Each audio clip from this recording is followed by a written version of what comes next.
Chapter 474, Encounter. Justice, adorned in a simple yet elegant dress, turned her head to glance at Magician, discerning her thoughts. The woman nodded slightly and uttered, "It would have been abnormal if he hadn't intervened in this incident. You, too, know what he wants most." Magician didn't hesitate. With a sigh and a chuckle, she stepped into the faltering darkness. Justice followed closely behind. As they vanished, sunlight flooded the sky from St. Vive Cathedral on Trier's Island area, coalescing into a miniature sun. The sun's rays pierced the darkness of Salle de Bal Brise, illuminating a translucent woman in a white robe adorned with golden threads. She possessed a captivating beauty and emitted a holy aura, as if impervious to the touch of dust. Trier's guardian angel paid no heed to the sacred heart cloister as she passed through the illusory door with a crack. Simultaneously, a whistle resonated from the patriarchal cathedral of the god of steam and machinery to the north of Trier. As if part of a ritual, it emitted an iron-black chimney, serving as the building's spire. A substantial amount of pale white fog billowed into the air, contorting and writhing to take on a discernible form. The figure that materialized was tall and handsome, with long chestnut hair, cloaked in a monk-like gray robe and a white apron. He was Saint Bornova, recently assigned to the Church of the God of Steam and Machinery in Trier. Unlike Saint Vive, the angel didn't enter the seal. Instead, he hovered in the air, vigilant against potential mishaps, including an attack from the Rose School of Thought's abomination.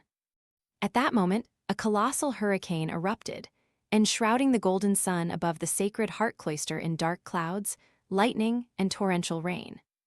With the advent of this apocalyptic phenomenon, the already unstable effects of the ritual, disrupted by various interferences, could no longer be sustained.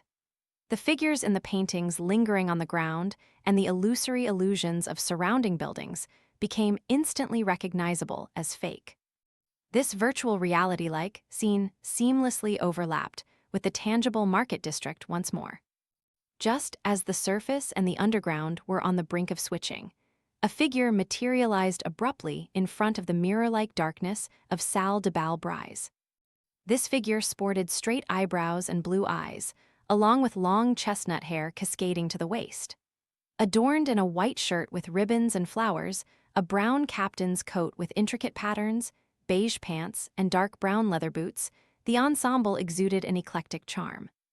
In her left hand, she gripped a golden item engraved with mysterious patterns, resembling a miniature lamp.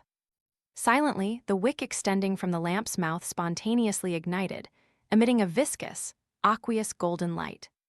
Within the luminous glow, a distorted and indistinct pale gold figure materialized. In a dignified and majestic voice, it conveyed, "To resolve your father's problem, we can only allow him to accept another corruption at the same level, one more compatible with him, forming a certain balance." The woman holding the peculiar lamp scrutinized the pale golden figure deeply before her body suddenly turned ethereal, disintegrating into countless symbols and words. Like a torrent, she surged through the iron-black door and the completely collapsed darkness. Franca and Anthony Reed, emerging from the dark light, regained their vision to find themselves in a dimly lit mine. A feeble light seeped into the mine from a distance, offering limited visibility. Damn it, did I enter that special mirror world again? Did the anomaly in the market district cause the primordial demoness's figurine to resonate with the ancient mirror, triggering a chain reaction? Franca cursed inwardly. What is this called? When it rains, it pours. As a spectator, Anthony Reed's immediate response upon confirming his condition was to observe his surroundings. He noted that the mine wasn't overly expansive, with no other tunnels branching off. There was only one path ahead, leading toward the faint light. Franca, in that moment, realized that this place differed from her previous visits. It felt like she had reached the end of a particular dead end. Granted, she and Lumion had never thoroughly explored this special mirror world, making it normal for them to be unfamiliar with uncharted areas. "Where are we?" Anthony Reed inquired of Franca, who clearly held some knowledge, when he saw a figure emerge from a crevice in the rock wall beside him. The figure curled up and hugged him, trembling. The figure, dressed in military green attire and sporting a light yellow crew cut, was Anthony Reed himself. As if sensing Anthony's gaze, the figure turned his head, his dark brown eyes filled with resentment and malice. Unfazed, Franca sighed with familiarity. Your mirror version isn't too aggressive. The trembling Anthony Reed vanished. Franca averted her gaze and briefly elucidated their location and the means of departure. Upon checking her belongings, she realized that only the ancient silver mirror was missing. The primordial demoness's bone figurine remained securely in her possession. Franca concluded, the problem now is that the path out is guarded by a powerful monster. I relied on Seal's uniqueness to divert it last time. I don't know what to do now. Let's find another exit first. Yes, we have to hurry. Staying in this mirror world for too long will cause problems. All right. Anthony Reed, lacking experience in this area, chose to heed Franca's suggestion. The two of them paid no mind to the faces lurking in the darkness on either side. They swiftly moved forward and entered the only tunnel. As they progressed, the illumination increased and visibility improved. After walking for a while, Franca and Anthony Reed halted at a suspected exit. It resembled a cave, sealed by pure light. After exchanging glances, Franca initiated the use of magic mirror divination and other methods to confirm the authenticity and danger of the exit. However, she received no response. Phew, Franca exhaled and said to Anthony Reed, let's give it a try. If it's not right, we'll retreat. There's no other way. Okay. Anthony Reed nodded and placed his hand on the door of light alongside Franca. Their figures passed through. Lumion and Jenna sprinted between towering, collapsed grayish-white stone pillars until they reached the edge of the area covered in pale black stone bricks. However, what awaited them was still the pitch-black and blood-red city, with the giant figure shrouded in violent winds, lightning, heavy rain, smoke, and flames. The only change was their perspective, now positioned on the side instead of facing the giant and the turbulent weather. Confused, Jenna muttered, we were running in the opposite direction. Why did we circle back? Lumion glanced back and explained, as a hunter, it's unlikely for me to get lost. The current situation suggests that there's a problem with the directions of this space.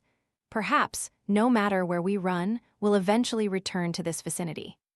Fortunately, the distance between them and the giant figure had barely increased, estimated to be 2,000 to 3,000 meters. Upon hearing Lumion's explanation, Jenna cast her gaze forward. Beyond the pale black stone bricks, in the wilderness connected to the majestic city, mirror fragments were scattered. They weren't large, but there were thousands of them. Lumion surveyed the scene, contemplating an alternative plan. A sudden realization struck him, a swift method to rapidly restore his spirituality. In a space effective at weakening the influence of an evil god, he could execute a ritual, siphon the boon, and ascend to sequence 6 ascetic of the inevitability pathway. By destabilizing various states, the ritual would promptly restore and amplify Lumion's spirituality. In essence, he could exchange the stability of his current state for the enhancement and replenishment of his spirituality. Before initiating the ritual, Lumion needed to ascertain one crucial detail. Would this place render Mr. Fool incapable of observation? If that were the case, Termiboros might exploit the ritual to escape with the unintelligent seal itself. After all, the core of the ritual involved breaking the seal and drawing out the corresponding power of inevitability. Just as Lumion was about to instruct Jenna to keep a vigilant watch, a figure emerged from a shattered mirror in the wilderness.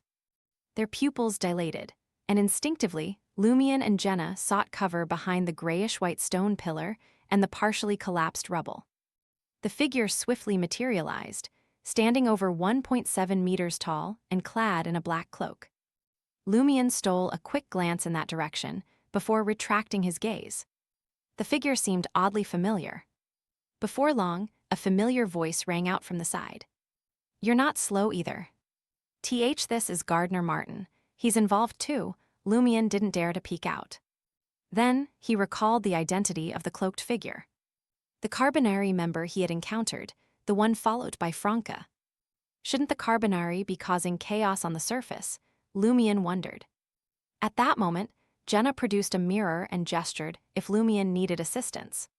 She could use mirror magic, utilizing mirror-like items to display their reflections onto a designated mirror.